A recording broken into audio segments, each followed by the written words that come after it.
Hello everyone, this is The Station, a podcast series coming to you from the Charles Darwin Research Station, where we will dive into stories of science and wonders from the Galápagos Islands.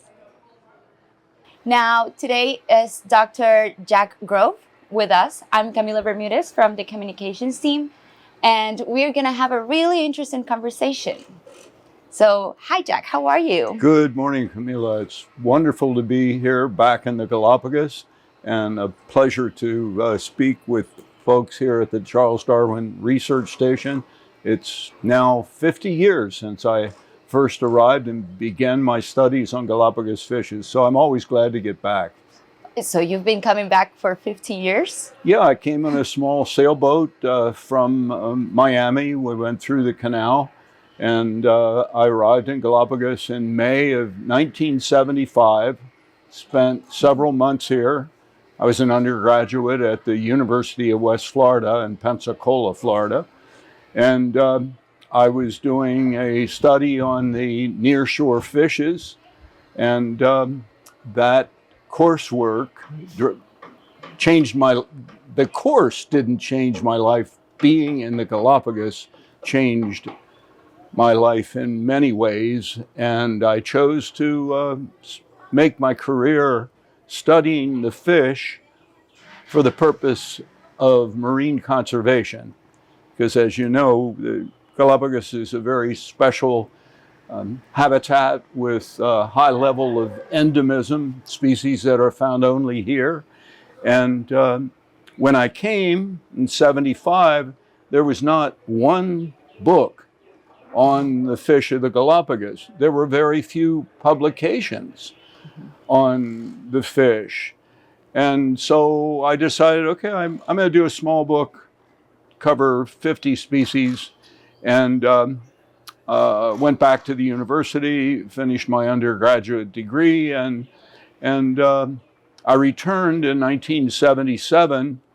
I was a dive master. I still am a dive master. And I spent the next 7 years living here on the first large eco-tourism vessel. It's called the Motonave Buccaneer.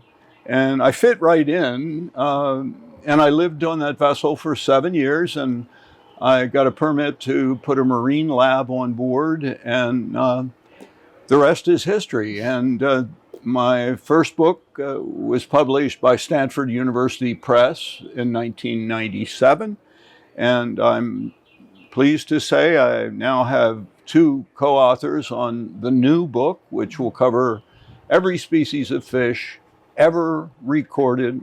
It's a confirmed record in the nearshore waters, the mesopelagic waters, those waters that are between the surface and the abyss, referred to as the mesopelagic realm. And we're including the bathypelagic species, those that live in total darkness. And the book has now become a significant contribution to science. We released the new species list just recently, last year. And we have over 500 species. And several of the co-authors on that species list are here at the station. And the reason it is important to know what is in the abyss and the depths of the waters surrounding the Galapagos is, how can we protect it if we don't know what's there? Mm-hmm.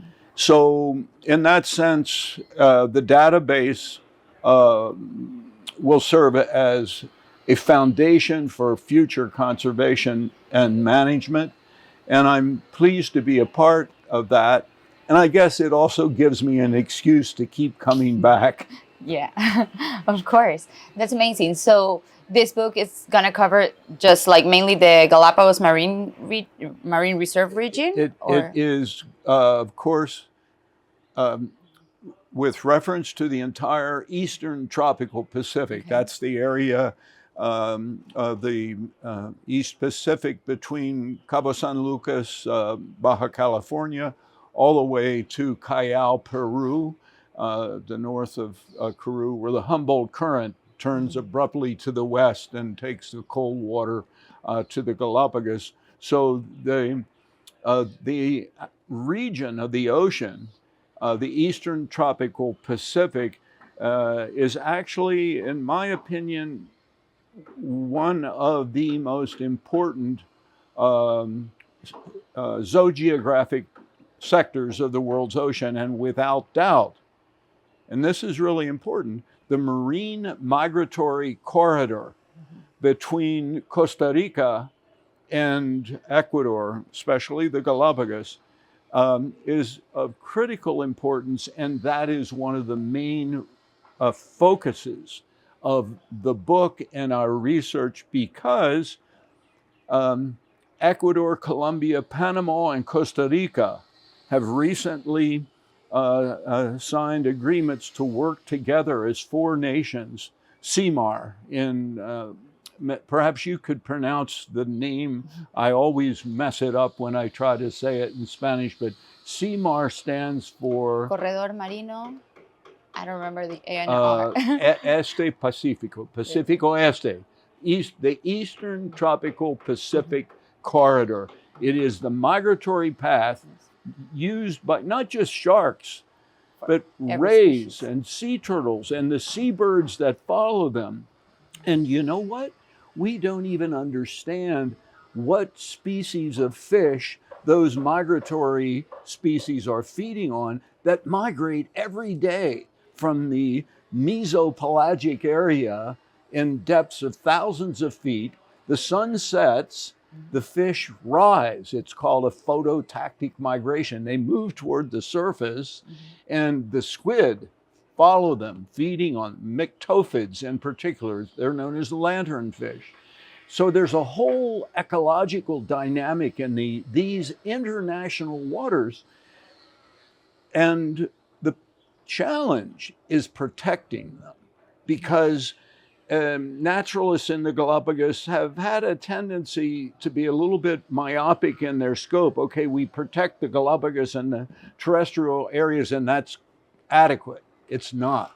We have to protect this corridor, because so much of the terrestrial life is in one way or another dependent on the marine environment. So we protect the sharks and those organisms associated to that migratory path. And in so doing, we essentially are protecting the world's oceans.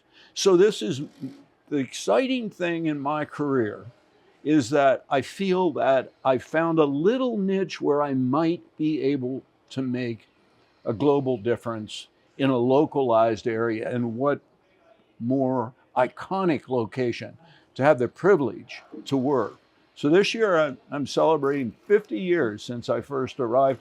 And more importantly, this research base, the foundation of modern evolutionary science, the living laboratory of the Galapagos, the Charles Darwin Foundation made this research all possible. And together with our partner, the Galápagos National Park, together, these 2 powerful entities have made Galápagos what it is today, and more importantly, what it will be in the future. And what a privilege as a scientist. I'm not an ichthyologist. I spend a lot of my time studying fish, but I make no pretense about being an ichthyologist, ichthyologia. I'm a naturalist. I love being out in nature. I had to spend a lot of time looking through a microscope and counting scales and fin rays, but my heart is in the sea. And so being able to work with the park and the station and facilitate, hopefully I'm helping to facilitate the network of organizations in Ecuador, Colombia, Panama, and Costa Rica to promote the international significance of preserving the entire region. And as you are aware, Camila, the impact of the industrial fishing fleets. I mean, we've got fads floating through the islands, thousands of them. Fads are fish aggregating devices. And thanks to the work of the Darwin Station and the National Park, there is hope that Ecuador can become a world leader in the protection of the international waters. Imagine we have international waters between the Galápagos Economic Protected Zone, the exclusive economic zone in the Galápagos and the continent. We've got international waters. So right now, as you know, and I'll just say this for the record, it's wonderful that the Charles Darwin Foundation has a team of scientists. I wish I could have joined them at Nice. Perhaps you know the name of the meetings that they are attending in Nice, France. It's the world. It's the United Nations Ocean Conference. So right now there's a team of 10 delegates that are going. Well, some are there already. We have Inti Keith and Stuart Banks already there, and Gabriel Viana. They are PIs on deep ocean, sharks, and marine biodiversity research. And right now, the rest of the team is going as well. We will have our director there. We have also our marketing director as well. So it is a huge team that is going, but I think we're all working towards the same goal, as you're saying. It's great. Like for me, I've been in the station for 2.5 years. My heart is completely from Galápagos, my mom's side and my family side. I was telling you that I'm from here and I love it. And it's amazing, and it's great to see this team, like not only the Charles Darwin, as you're saying, the national park also, like we are all working towards the same goal, that it's protect Galápagos. So it is great how everybody, in whatever way they're doing it, they're doing it. So like for me in communications, what my main goal is to do this, to communicate and to show the people, the team, you listeners and viewers who are following us, to learn and to see what amazing things we have here, the nature and the work that we do, that it's not easy. Definitely. The great thing is that I think that we have fun on the job. That's the best part of being here in Galápagos. Yes. The fun on the job, but it's not an easy job. Never.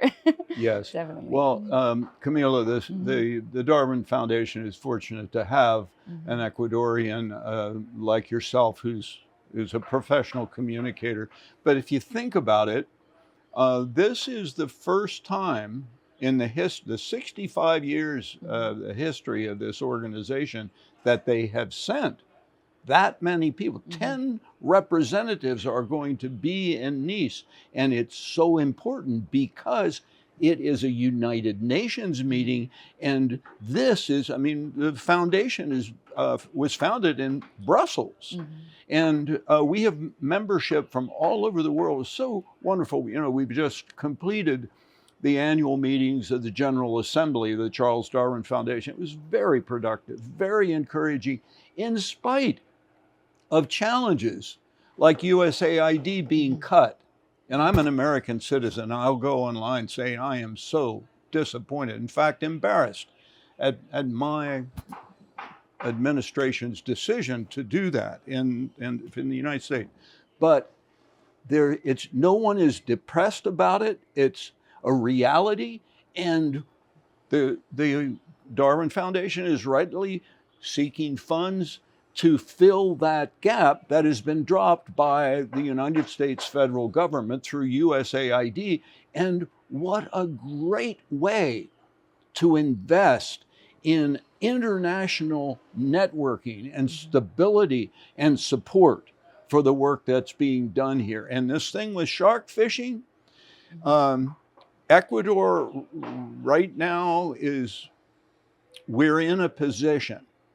I say we because I'm not an Ecuadorian, but my heart, I've got Galápagos in my blood, and I'm going to be working here as long as I'm mentally capable. My point is that Ecuador can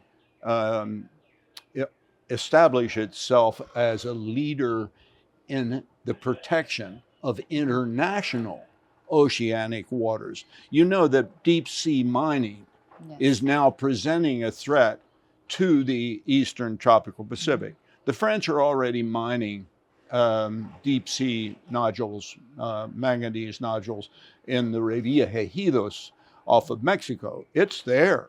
And you know what? It's not even financially viable, the industry.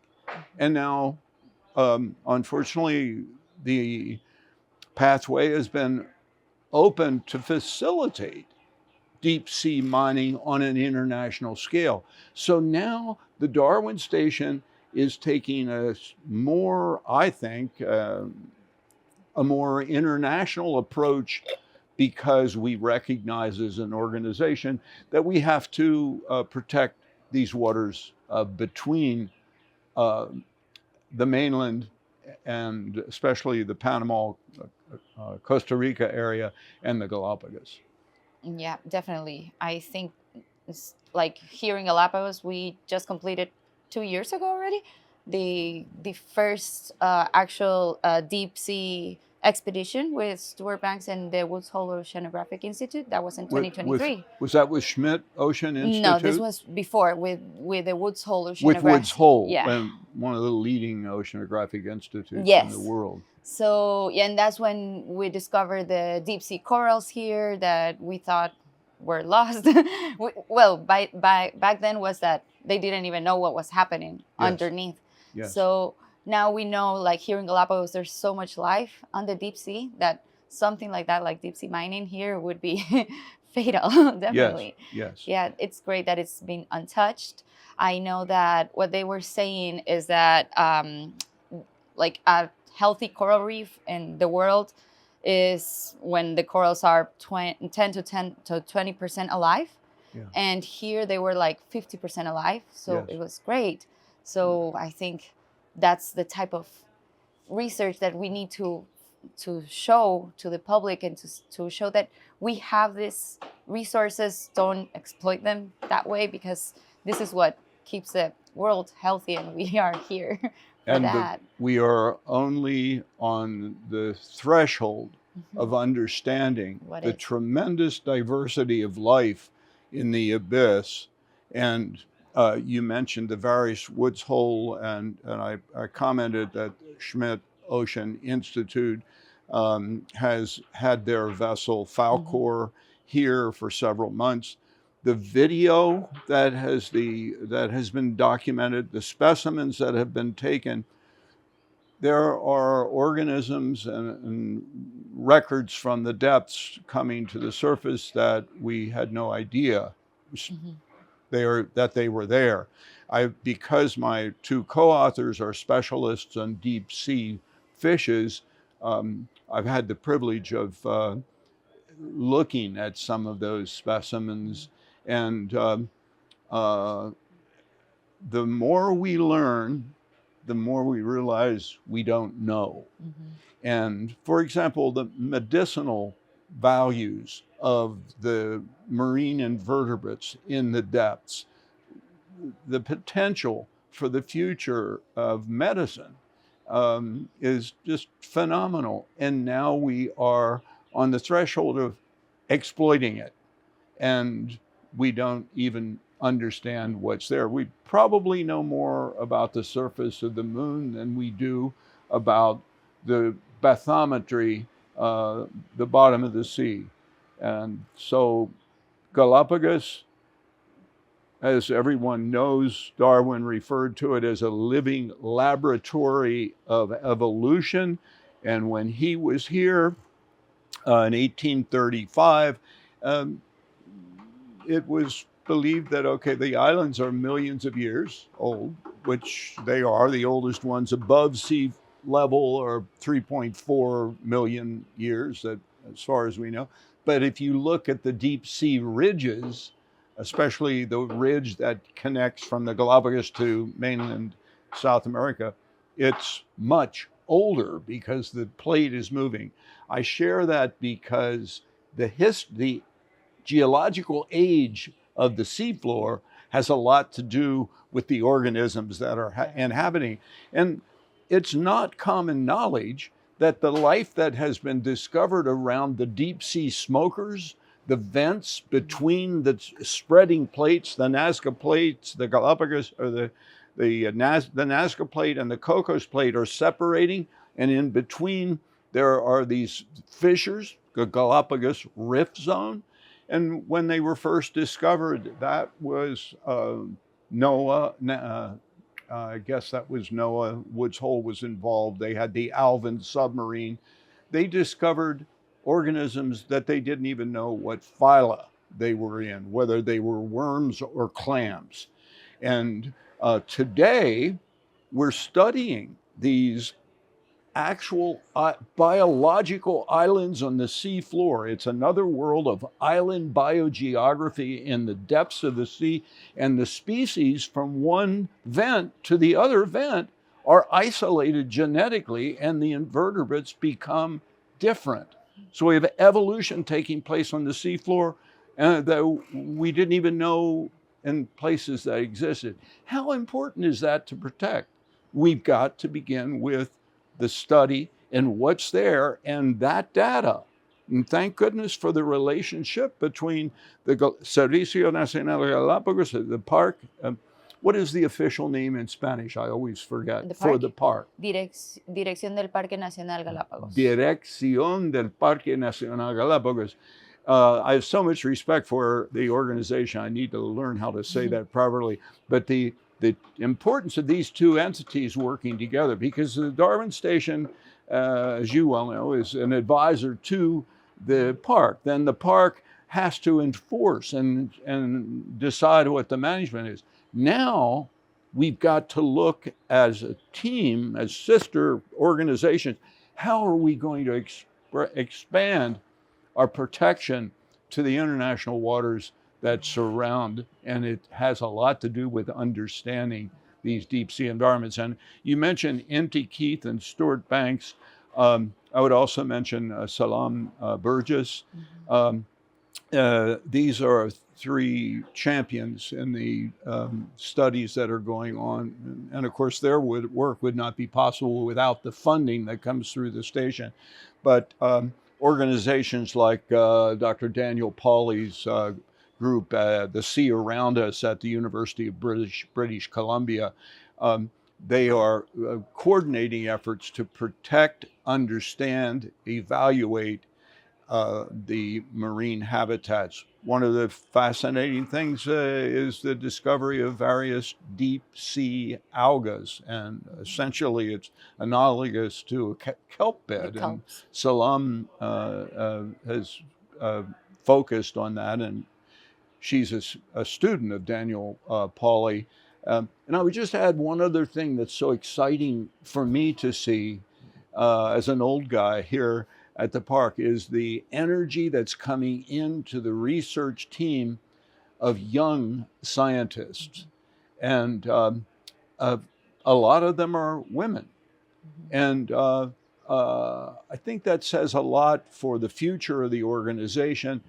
But I think the most inspiring thing that I've garnered from the recent meetings is the positive energy between the park and the station, and in a challenging circumstance like the local fisheries, how to address the local fishermen here in the village of Puerto Ayora and San Cristobal.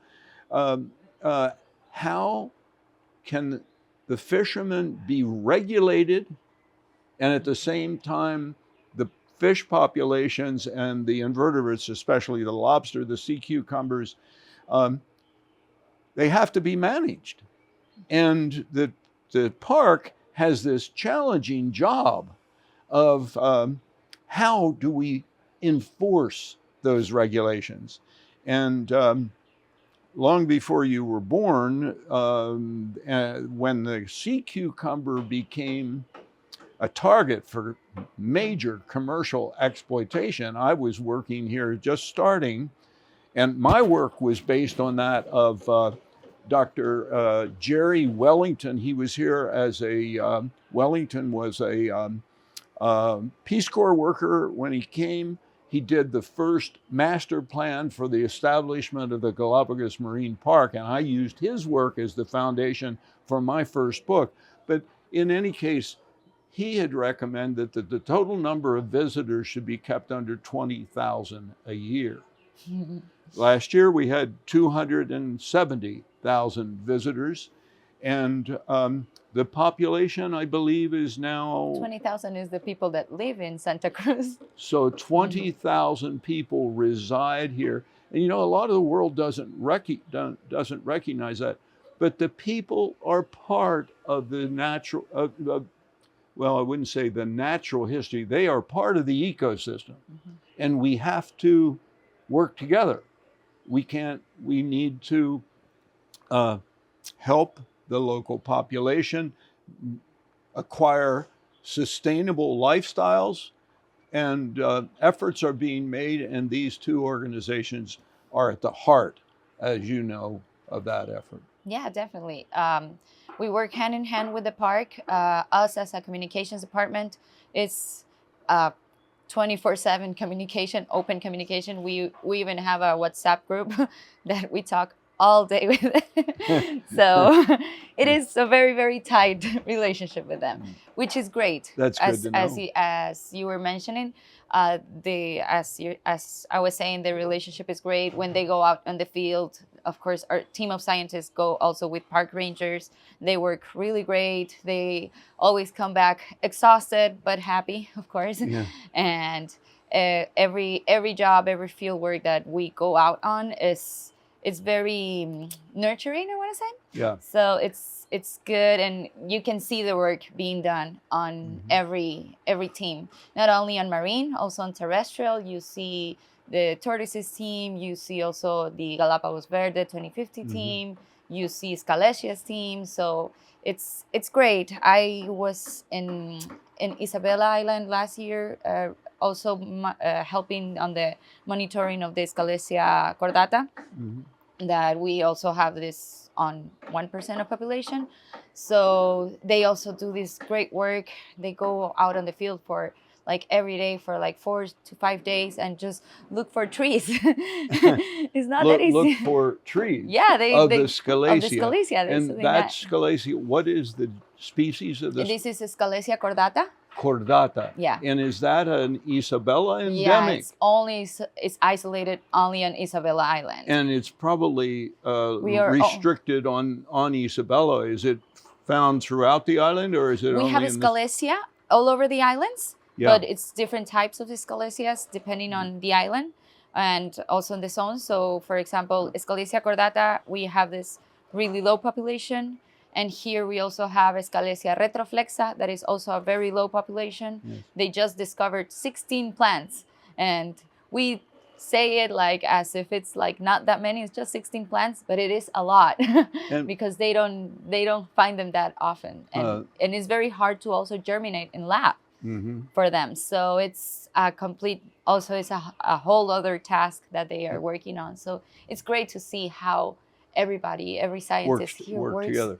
Tell me, is that species of Scalesia the same one that was prolific around the mouth of the caldera on Alcedo? I want to say it is, yes. And now I'm going to put in a plug. This is an idea that Lynn Fowler discussed at the meetings recently. So this is on behalf of Dr. Lynn Fowler, who did her PhD work on Alcedo. And she started, we worked together on the Bucanero, the ship that I started on. And she was saying that the goats have been eradicated. However, on Alcedo, and as we both know, and well, for the record, those goats were devastating the vegetation. And one of the problems that created is the Scalesia around the rim picked up the garua, the moist air that comes into the islands. When the trade winds blow, the inversion layer is such that the moisture accumulates in the Scalesia, drops to the ground, and it used to form puddles. And the tortoises love to bathe and hang out in the mud. And now the goats ate all the scalacia, and Lynn was saying, we should be working on reestablishing the scalacia at the rim of the caldera. So, and now when the park hears Jack Grove making that recommendation, they're going to say, keep that guy studying fish. What does he know about botany? Don't take him inland. Keep him in the ocean. Yeah, it is a big job. The thing about the Alcero volcano is also getting there. That's the problem. So yeah, like our team, our videographer, he was just telling me that they went on a trip for 10 days. But out of those 10 days is 2 days just going uphill, and there's nothing there. So they have to take all their equipment and this entire the entire team, and it's in the middle of nowhere. So if any emergency happens, it could be fatal. So they need to take all the protections to get there. So it is a huge job. If I may just explain to our listening audience, Isabela is the largest island in the Galapagos. It's one of the two westernmost islands.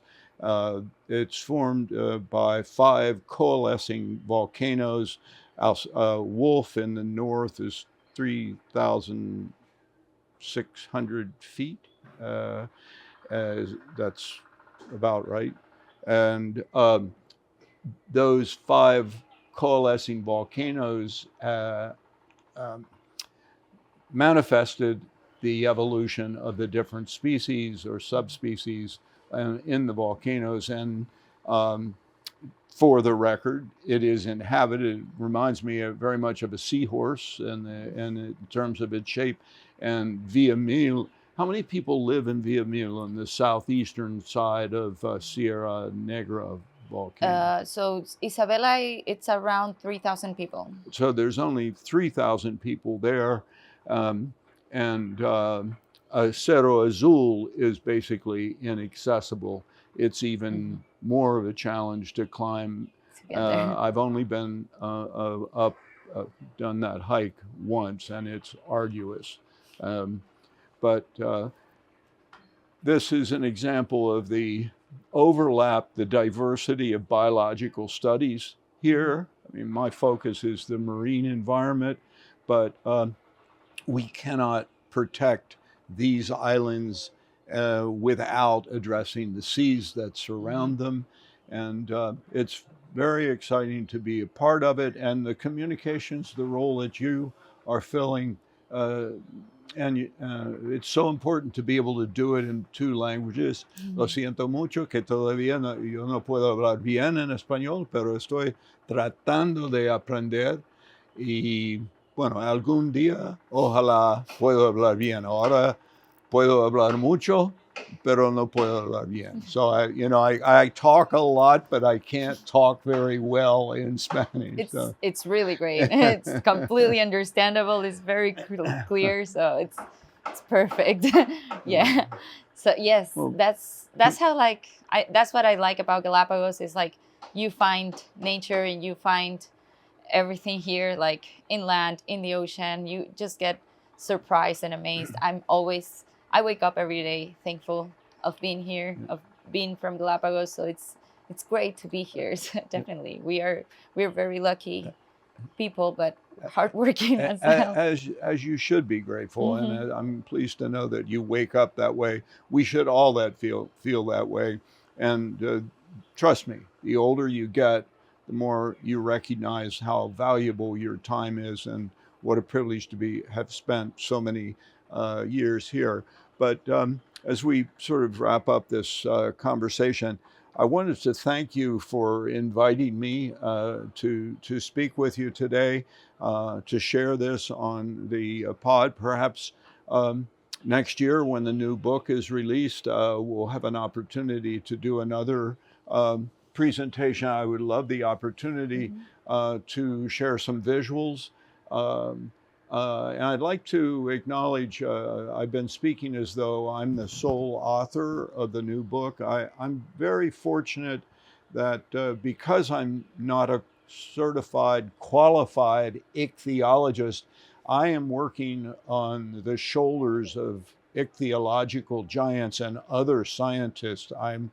My co-authors have all been smarter than me, and I don't hesitate to say that because I'm a proud naturalist and I don't plan to change my ways. But my first book, that Stanford University Press, published in 1997, was co-authored by Dr. Robert Lavenberg.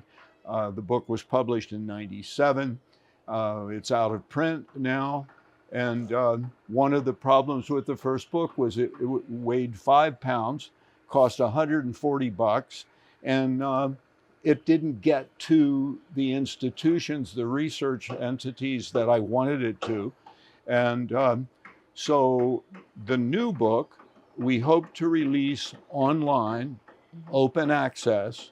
I'm still not sure exactly how that will work because I'm concerned that it will be stolen and plagiarized and reprinted and somebody else will make money on it. And I'd much rather see the money, any profits, be channeled into the station or the park. But I wanted to acknowledge the two co-authors on the work that is underway now. Dr. Benjamin Victor is a medical expert. He's a fully credentialed medical doctor, researcher of human DNA, who decided to change careers and go into ichthyology. So he has a PhD in ichthyology, and he is a specialist on the DNA of fishes on either side of Panama. As you know, the Panamanian Isthmus was uplifted between 2.3 and 3 million years ago. When that happened, the genetic isolation allowed the Caribbean fishes and the Eastern Tropical Pacific fishes to vary. Benjamin Victor's an expert on that evolutionary science as it relates to genetics and DNA. So we are including DNA in the new book. My other colleague, co-author is Professor Douglas Long, who specializes in the elasmobranchs of the deep sea environments, the sharks, the rays, the chimeras of the deep sea. And without their partnership, the new book would not be what it will be. And I'm excited to announce that. And thank you for giving me the opportunity to do so. Yes, yes. Thank you so much. And I'm already very excited to see that book coming up. Definitely. Yeah. That's going to be a really good add to science. And also, of course, this is going to help a lot also on our work here in the... And the conservation, hopefully, which is the main... Definitely. the main goal for everybody. So, Jack, I also have a few extra questions. We've talked a lot about what it is here, the Galápagos Marine Reserve, and we went all into the professional side.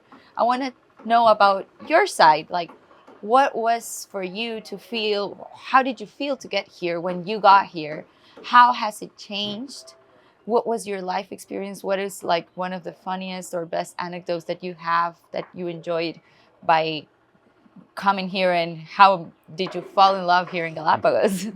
Well, thank you. This is the fun part. I got way into the academics and my personal life here. In imagine 7 years I lived on the same ship, and the ship, the Bucanero, is now on the bottom of the Rio Guayas. It sank for lack of funding, but it was it was state of the art when it first arrived. It was the biggest, and it was a very comfortable ship for the first 2 years, and sort of ran out of funding and it was on the decline.